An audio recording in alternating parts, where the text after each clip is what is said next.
یک گروه از فعالان کلاب در نامه از امامعلی رحمان پرزیدنت تاجیکستان خواستند که نسبت به احمد ابراهیم روزنامه‌نگار و نویسنده زندانی رحم کرده جزای سبکتری را نسبت او تطبیق کنند.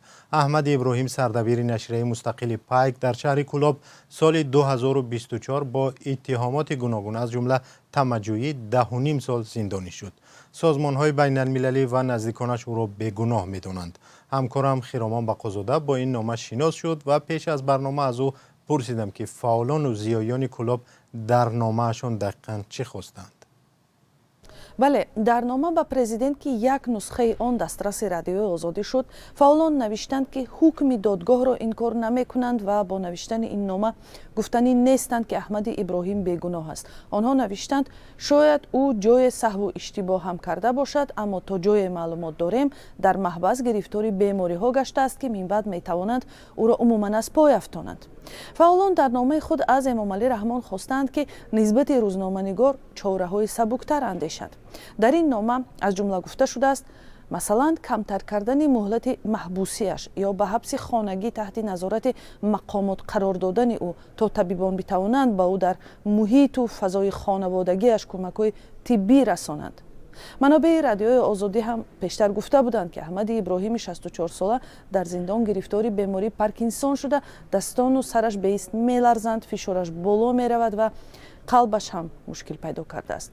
جمعخان علیمی دانشمند و استاد دانشگاه کلاب که زیر این نامه امضا کرده است روز 8 ینور گفت آثار احمد ابراهیم پر از وطن دوستی و ملت دوستی است. از این رو از پرزیدنت کشور خواستند که با در نظر داشت بیماری های او امکان باشد جزایش را سبکتر کنند.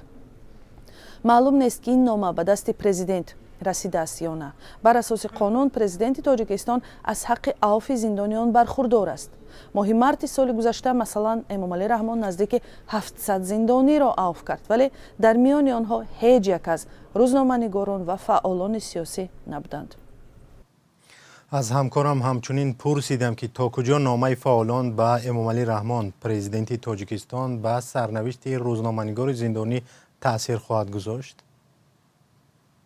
درباره تاثیر داشتن یا نداشتن حالا چیزی گفتن مشکل است، ولی تقریبا همه نزدیکان فعالان بازداشت شده و روزنامه‌نگاران به امامعلی رحمان در گذشته نامه نوشته بودند، ولی مشاهده می شود که تغییر در سرنوشت آنها صورت نگرفته است.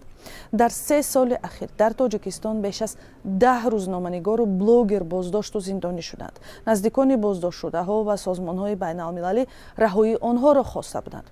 احمد ابراهیم در نامه‌های پیشینه‌اش بازداشت و حبسش را کاری مقامات محلی دانسته در آن نامه‌ها بر این باور بود که اگر پرزیدنت از این خبر یابد آزاد خواهد شد. احمد ابراهیم سردبیر پایک یگانه نشریه مستقل در شهر کلاب بود که از حکومت امامعلی رحمان پشتیبانی میکرد، ولی درباره کار و فعالیت مقامات محلی مقاله‌های تنقیدی نشر میکرد.